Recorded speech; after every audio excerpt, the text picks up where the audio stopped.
आज हम बात करने वाले हैं सॉल्यूशंस ऑफ ट्रायंगल में। अच्छा, सॉल्यूशंस भी बोलते हैं बहुत सारे लोग और इसको प्रॉपर्टीज ऑफ ट्रायंगल भी बोलते हैं। समझ में आया?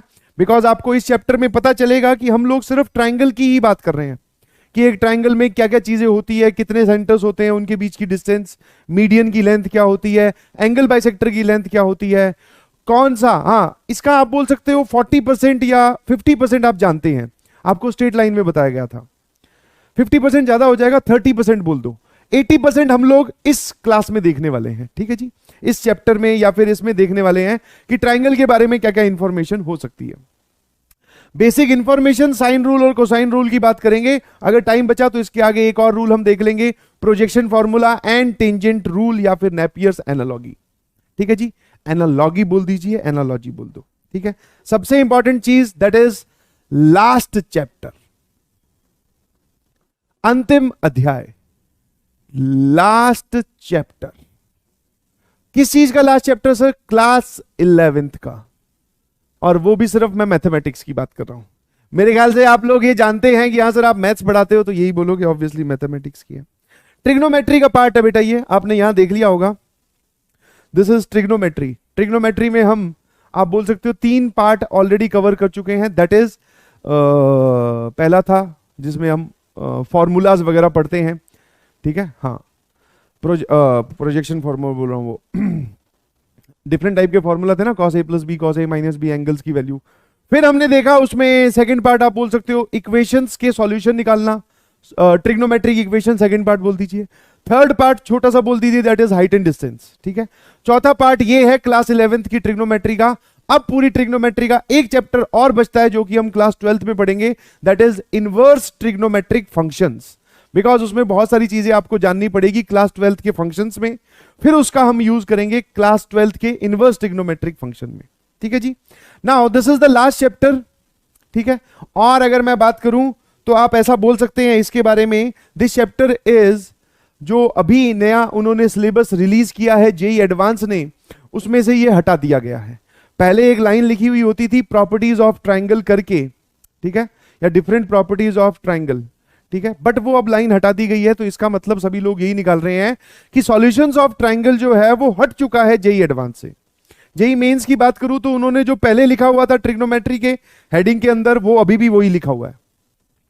जो पहले मतलब 2019 2018 का जो सिलेबस था वही एज इट इज 2020 वाला चल रहा है। तो 2018-19 में सवाल आए हैं तो सर 2021 में या फिर आगे भी आ सकते हैं। क्या मेरी बात समझ पा रहे हो? हाँ है ना? तो अब मैं इसकी पूरी आपको एक बेसिक चीज बताता हूं। कुछ लोग पूछेंगे कि सर जेईई मेंस में है कि एडवांस में नहीं है? सिलेबस के हिसाब से मेंस में है, एडवांस में नहीं है। या फिर आप कुछ लोग ऐसे भी बोलेंगे कि मेंस और एडवांस दोनों में ही नहीं है। समझ में आया? बट जैसा कि मैंने आपसे एक बार बहुत पहले पूछा था कि इसको आप किस लेवल तक पढ़ना चाहते हो, तो आपने बोला सर सब लोग हमें तो पूरा ही पढ़ाओ, जैसा आप पिछले साल तक पढ़ाते आए हो, जहां पर भी मैं पढ़ा रहा था पूरा, तो उतना ही पढ़ाया जाएगा, घबराइए नहीं। ये हुई पहली बात। ठीक है, अब ये चाहे सिलेबस में है या नहीं है। दूसरी बात, अगर मान लो आप कोई बोल भी दे कि ये सिलेबस में नहीं है, आपने एक चीज पढ़ी होगी कोऑर्डिनेट ज्योमेट्री में, पोल एंड पोलर, याद है? ऑफिशियली जब आप बात करते हो पोल एंड पोलर की, तो वो आईआईटी जेईई के सिलेबस में नहीं है। कभी भी आपको जेईई के सवाल में पोल और पोलर शब्द छपा हुआ नहीं दिखेगा।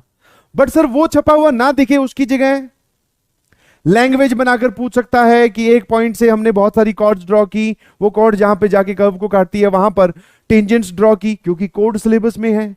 इंटरसेक्ट भी कर सकती है वो, टेंजेंट भी सिलेबस में है, तो क्या दिक्कत है? और लोकस पूछेगा, तो पॉइंट के लिए जो लाइन आती है वो पोलर है। क्या है? हाँ या ना? समझ में आया? तो पोल पोलर सिलेबस में नहीं है, परंतु ऐसे सवाल आते हैं। सिमिलरली इसी नोट को यहां पर कॉपी अगर हम करें, तो मान लो ये चैप्टर सिलेबस में नहीं है, बट भैया इस पूरे चैप्टर में हम ट्रायंगल की बात करने वाले हैं। और ट्रायंगल जो है सर, हम क्लास 8वीं 9वीं 10वीं 11वीं 12वीं कभी भी कोई भी सवाल पूछा जा सकता है ट्रायंगल के लिए।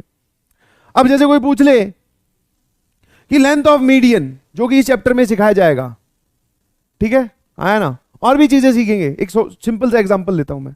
अगर जेईई वाले लेंथ ऑफ मीडियन का या तो डायरेक्ट सवाल पूछ ले या फिर किसी कोऑर्डिनेट ज्योमेट्री के क्वेश्चन में यूज हो रही हो, तो तुम तो वहां पे ये थोड़ी चिल्लाओगे कि ये सिलेबस में नहीं था।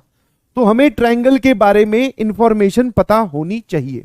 तो मैं सारी इंफॉर्मेशन आप तक कन्वे करूंगा, सारी जितनी हो सकती है, जितना ये सिलेबस में होता तब मैं आपको पढ़ाता। इनफैक्ट ये सिलेबस में मान के ही आपको पढ़ाई करनी है। क्या आपको ये बात समझ में आई?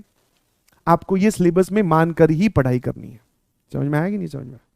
ठीक है, हाँ। क्या मेरी बात समझ गए? हाँ, ठीक है, यस, ठीक है।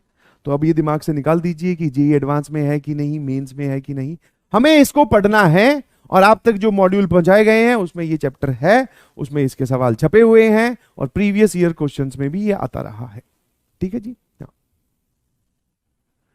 हाँ। अब कुछ लोग पूछ रहे हैं सर इसको कितना टाइम दे। पहले एक बार मैं ये चैप्टर खत्म कर लूं, फिर लास्ट लेक्चर में हम लोग डिस्कस करेंगे कि आपको ये तो पता होना ही चाहिए। क्योंकि हर एक, देखो जब सबको बात बताई जाती है तो हर टाइप की वैरायटी एग्जिस्ट करती है। सर सिलेबस में नहीं है, मैं तो नहीं पढ़ रहा। सर चलो आप पढ़ा दो, इसमें से कौन कौन सी चीजें हमें ध्यान रखनी चाहिए वो बता दो, जिससे मेंस के या एडवांस के क्वेश्चन सॉल्व हो जाएं। एडवांस के तो नहीं, मेंस के क्वेश्चन सॉल्व हो जाएं, तो वो बता दो। तीसरी वैरायटी है कि सर हमें तो पूरा बताओ, पूरा याद रखेंगे, पूरा समझेंगे, पूरे फॉर्मूले ध्यान रखेंगे।